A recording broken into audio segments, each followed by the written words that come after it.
Lawyer Henderson show is checking your connections, checking everything. Do we got it on YouTube? All right, they said that YouTube is back up. Well, I'm happy to join you all on this marvelous February the 28th.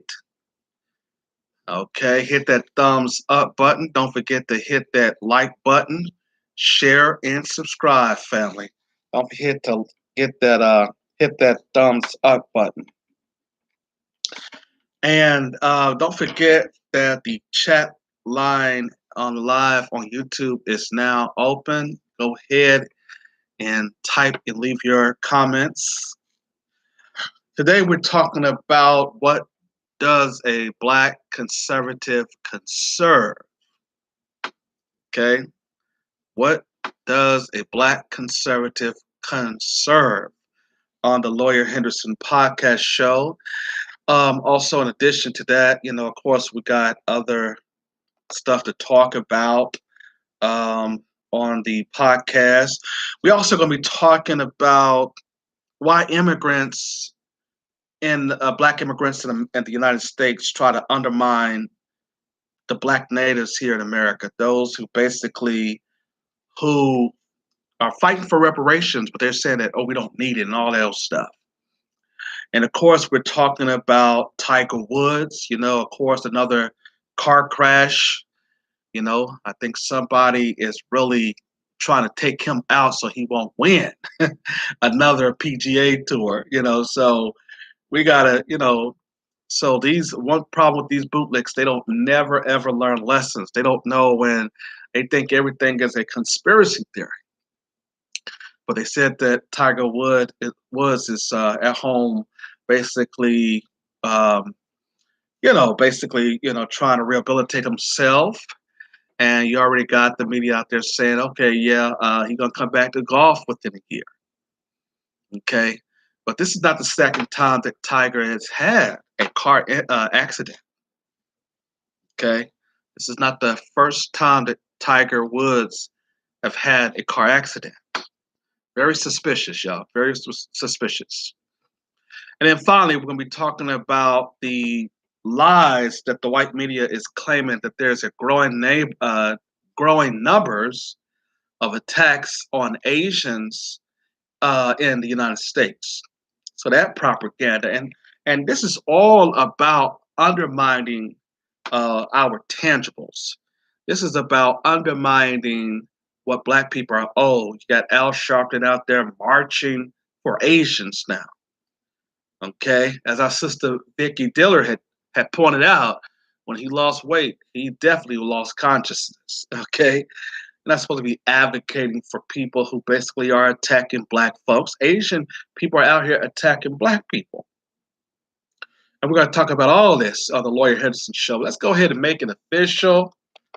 And let's go ahead and come on.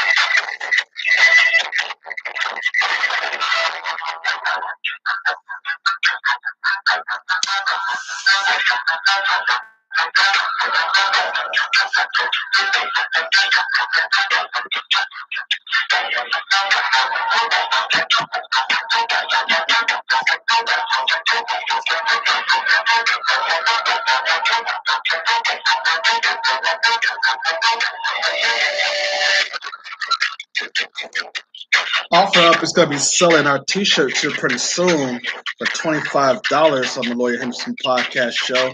It was my twin sister who said that I should get these t-shirts so I can sell them for my business. 516-418-5867 is the number to call in to talk to the Lawyer Henderson podcast show. 516-418-5867. Today we're talking about what does a black conservative conserve? Okay, the black conservative got to conserve something. Okay, So we're going to be talking about that. We're going to be talking about the lights of Larry Elder. We're going to be talking about Candace Owens, the Reverend Jesse Lee Peterson, and there's many of others out there. And asking the question as to what does a black conservative conserve? Okay. And as you know, we have to also deal with the rise of black conservatism, but we have to also follow the money. Who is behind the financing of black conservatives? Okay, remember we just left the era from Trump, and you had the rise of black conservatives there, played a crucial role, and to a lot of black people going Republican. Okay, and so since this conservative ideology that black people buy in is very relevant today, so we have to deal with it in the black community. Understand? And so that's what we're going to be talking about as well today. But before we get into that, I'd like to thank you for joining us here on the Lawyer Henderson podcast show. We're taking your calls. If you want to call in at 516-418-5867, 416-5867. I'm sorry. That's the number to call in. Okay. Speak on the Lawyer Henderson show, 516-418-5867. So the topics that we have today is that, remember, we talked a lot about in the past about the movie Judas and the Messiah. We found out that Malcolm X, this a police officer, basically that Malcolm X is, there was a police officer who said that the NYPD and the FBI were behind Malcolm's death. We already knew that. But that police officer who basically revealed that he was basically a part of the conspiracy before he was died, but he said that he was basically forced to be an accomplice in the murders of Malcolm X. And so we often knew that. We knew that, the white powers to be, especially with J. Edgar Hoover, that he was targeting black organizations. And I told you, I don't like when the white media called Malcolm X a civil rights leader. I really just don't like it. White people like to use words. I told you, when the white media use certain types of words, watch out, because they like to use words to undermine, your position on things. Okay. And so if you don't have a people who are basically watching out for how they use words in their media, then that can be a problem. Okay. Well, we're gonna delve into all of this on the Lawyer Henderson show, 516-418-5867. Um, it was Elder that who testified, who went off on his show, or he went on his show, and he bragged about testifying against reparations. You see? And that's the reason why I bring this point up of what does a black conservative conserve, because the black conservative often speak the same talking points as the white conservatives and the white ring extreme white media. You see, a lot of people be calling me talking about, oh, you're a black conservative. Well, no, if you look at the fact that I basically support reparations and do not want the killing of black people, and not try to justify these race soldiers killing our people, you'll know very quickly that I'm not no black conservative. Okay? But I often try to tell you that the Democrats are just no better. But today we're going to deal into the white wing extremist, white racists as well. because they're influencing, they're financing these Republicans to basically help to undermine us. And like I said, the Democrats and Republicans are on cold when it's time to destroy us. Now, they had Larry Elder using white male conservative talking points, and he used the election of Obama and other types of foolish ideology to tell the members of Congress, even the Congressional Black Caucus, as to why Black people should not get reparations. You see, this is the danger of the Black conservative movement, because you're sounding like white men and white women who basically said, well, I don't believe you niggers need anything. You basically need to start working harder, okay? And nobody work as hard as Black folks. We've been working for 462 plus years and have not gotten our tangibles from that workmanship. We have not gotten our tangibles from our enslavement. Okay? You know, some of these Black conservatives sound like Mitch McConnell out here. And Mitch McConnell, they want to be more white than him. Remember, Mitch McConnell's family had owned slaves, I told you. But Larry Elder represent a Black conservatism that we have to be very cautious of. You had also Herschel Walker, who is worth $12 million, married to this white woman, Cindy Grossman. And he also testified on Capitol Hill on a Zoom meeting and testified as to why Black people should not get reparations. One of his points is to use, like I said, the same instance as Larry Elder, to basically say that it's discrimination to give Black people reparations. You understand?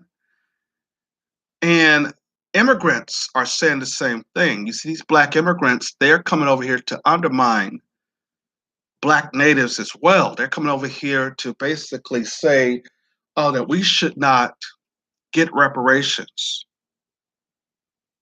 The question was, well, who was going to pay for these reparatorial payments if we are to get the reparations? And that answer is simple. These non-Black people, white folks, of course, all of them have to pay a reparations tax. And these immigrants, Black immigrants as well, should be paying a reparation tax of $3 from either their property taxes or sale tax, or and taxes in general, whatever is income or federal, state, or whatever. They should be paying anywhere from $3 to $5 for the next 7 years, which probably will give us around about 7 trillion right there. Okay, we'll find a way to get our other 10 trillion some other time, but at least that's a start. But I want us to focus on the fact that it can be done through taxes. And the Black people who should get this money or get the to get any kind of land or any other type of tangible item that is very necessary in order to pay us our reparations, whether it be coming from land or stocks in a corporation, or it can be the library of a major musician.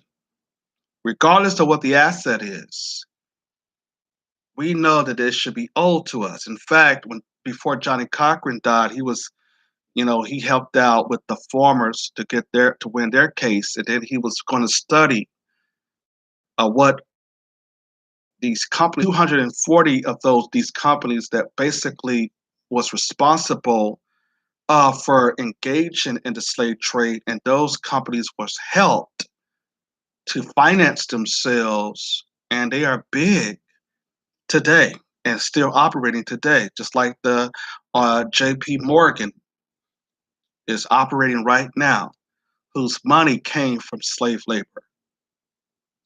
Bank of America, who's still operating right now, whose money and finances came from slave labor.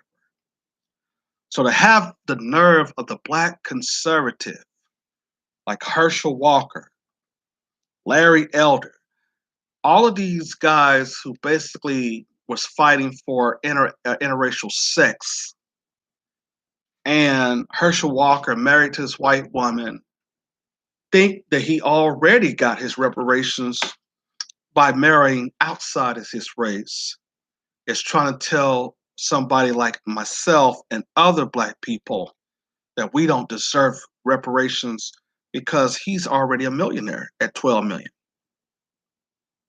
You understand? As a professional football player, he was able to make millions and millions of dollars. Now at $12 million because that white woman took a lot of it from him. But we have to understand, ladies and gentlemen, that reparation is not it's not a handout like people are talking about. Reparation is for you to correct a wrong. We still have black folks out here getting shot and killed by the police. And the thing about this is, for family, there was a recent case yesterday that they just released a video from Oklahoma City, my hometown, where a black man was shot in the back by a race soldier. Now, at first, they used the taser on him, and he didn't go down. It didn't affect him. So they would keep on saying, "Stop waving a knife," and the knife that he had really couldn't. See, this is what white people do in the police department. They play games with black people, and to think that just because a black man has a knife in his hand, you're more of a threat than a white man that has a knife welling it around. See, they play games like this Capitol riot. You see how they basically was refusing to attack them. They were refusing to arrest some of them. They was like, get back, get back. Even the black police officers, get back, get back. You had all of those people coming in with threats, even some of them with guns. And look how the police officers was able to restrain itself from these attacks. That's how you know that they're lying. In fact, a police officer have a bulletproof vest. A knife cannot go through a bulletproof vest. Okay, especially the knives that he had. He had like a little case knife type thing that basically could not go through a vest. But the white supremacists, they like to use that to justify their murders and shootings and killings. And this is the reason why we should not be going to no hospital and putting our people on medication. Because one of the biggest problems in the black community is we like to run to the hospital and get these folks' opinions. And the next thing you know, our folks are on all this medication that basically destroys their mentality. The medication does that. You understand? That's one of the reasons why I'm so against medication. Because the mental illness come mostly after the person is taking his medicine. And so therefore, I think this guy was an older mental ill gentleman. And folks, as you know, the police shot him in his back. Okay. So that's a story coming out of Oklahoma. But we were already talking about, remember we were talking about Betty Shelby. She got off, when she killed Mr. Karcher. I hope I can't pronounce his name right. A black man, Tulsa. So we have to understand that in a white supremacist society, we are prisoners of men. We keep trying to tell black men this, but they keep on wanting to get interaction. You want intersexual access. You want to have sex with these white girls, and basically that's the only reason why you want to work with the white supremacists here. But you have to ask the question: white people finance Jesse Lee Peterson, the Reverend Jesse Lee Peterson. They finance these folks, and they are basically only able to speak the talking points of the white supremacists.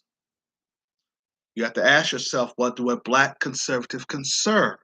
He does not have that much. He has very little access to anything. But see, he basically know that he's in the condition that he's in because of white supremacy. But since they're financing him, he basically is able to use the white supremacist talking points to justify racism against black folks. I'm on Reverend Jesse Lee Peterson's website now, where he talked about rebuilding the man, where he used photos of black men and trying to say that since we're talking about police brutality and corruption, that somehow that's a situation of victimization. Okay? And I told y'all that the white supremacists like to use our talking points on the grassroots in order to justify and to try to align themselves with us. On Jesse Lee Peterson's Facebook page, he got, for instance, under fatherlessness, he said, according to the study, 1 out of every 3 children in the U.S. live without their biological father. Children who grow up with their father are most likely to suffer from emotional problems, abuse, alcohol, and drugs, quit school, and are likely to become poor. Okay? That's just not in the black community. That's all communities. But he got pictures of black men.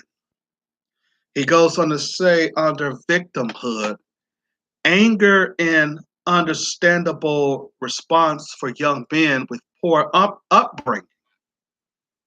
But as an adult, we are responsible for overcoming it. Blaming and victim mentality grows when we refuse to do so. And victimhood has become an epidemic in today's America.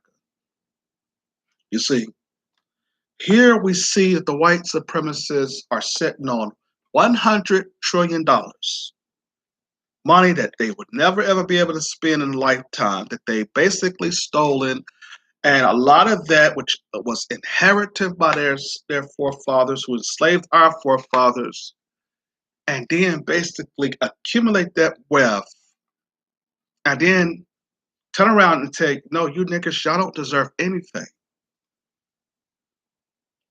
And then blame the victim for speaking up and speaking out against the victimization. You see, that's another thing that the white supremacists like to use, and then the black conservative also use it. Under his crime paragraph, he says, of course, that the victim mentality grows, a sense that a debt is owed by society to the victim. Therefore, he is justified in taking back in a misguided attempt to even the score. Crime, likewise, is raging out of control in our society. You see, these are not causes. These are effects. See, the white supremacists and the white supremacist media like to deal with effects. They don't like to deal with causes. As a wise man once said, that why do the white media and the white supremacist politicians and everybody who run this country They don't like to deal with the causes. They like to deal with the effects. Okay? So this is what the black conservative do for, you know, the dominant society. They justify a lot of things for the dominant society. Herschel Walker and Larry Elder testified, like I said earlier, against reparations. And then Larry Elder, who basically, not successfully, but basically said that the election of Obama, using this white supremacist Mitch McConnell words, the election of Obama gave black people some kind of form of reparations. Here is a black man who they trotted out, who they basically mold, who they basically found somewhere in Hawaii and Kenya or wherever he's from. Okay, and he put him out there, and everything, he was against every policy that was helping, that basically could help black folks. He was against. And his vice president, who's now president, was also against. Jim Crow Joe Biden. These people basically like to then use arguments that have no meaning. Putting the election of Obama basically in itself was historic, but it was nothing that benefited black folks just by putting a black man in power. Okay, this is not the first time I told you that we were supposed to have a black president. You understand? So the elections of black politicians that's not an example, has never been an example of progress in America. But the black conservative like to use that. Even the liberal blacks like to use certain types of things. Oh, we made progress, but there's still more work to be done. Well, no, duh. You're still under global white supremacy. You're going to always say that. Okay? So now they basically wanted Trump out of office. Black people was pushing for Trump to get out of office. And now you have Jim Crow Joe Biden. And since he's been there, he has been doing the same thing that we were accusing Trump of doing, right? But family, he's undermining black people in our reparations talk. He is not even giving these bootlicking civil rights leaders a call back. So here you have, when it comes to black people, the black conservative and the white liberal and the white conservative are on the same accord. They're on the same page when it comes to black people. And they have to then have their Negro flunkies, like your Larry Elder, Reverend Jesse Lee Peterson, like your Candace Owens, because these people help to justify and rationalize our oppression. If we go look at a article from the dailysignal.com, the article that has a lot of people that questions, that basically tries to then think that black conservative should be the way that the country should go, in a sense, under Donald Trump. There's also this scary type thing that the man might run again in 2024. I think no, 20, not 24. It's what's 2026? I think it is. Okay, hold on. Let me do my math here. Yeah, I think it's yes, 2020. Yes, 2024. That he might run again. Okay, so will he win this time? You understand? I mean, will he win again? But there's a growing number of black conservatives, y'all. There is a growing number of a lot of them who basically have been undermined. But then there's also a growing number of black immigrants in the country who they're propping up. They're propping up a lot of black immigrants to also help to undermine us as black folks and then to speak the same kind of language as the black conservatives. Now we know that we have our bootlegs who basically is born here. You know, we have your diamonds and silks and all these people, but really they don't have no influence. Candace Owens does not have no influence. She doesn't have no credibility within the black community. She's Caribbean, and a lot of Caribbean black people, when they come over here, they like to see if they can get them a white man or a white woman and thinking that, oh, they have made it. You see, we don't basically worry about that as black natives here. But I wanted to talk about this Reverend Dean Nelson, who basically did an article, or there's a paragraph about him on under the Daily Signal, the Reverend Dean Nelson, best for all people. He writes that I'm a conservative. I had a happy childhood growing up in rural Virginia, but I heard the N word as a matter of course. There was a restaurant in our town and they refused service to blacks well into the 1980s. My high school guidance counselor encouraged me to enlist in the military instead of applying to college. Some friends who cheered my admission to Howard raised their eyebrows when I transferred to the University of Virginia.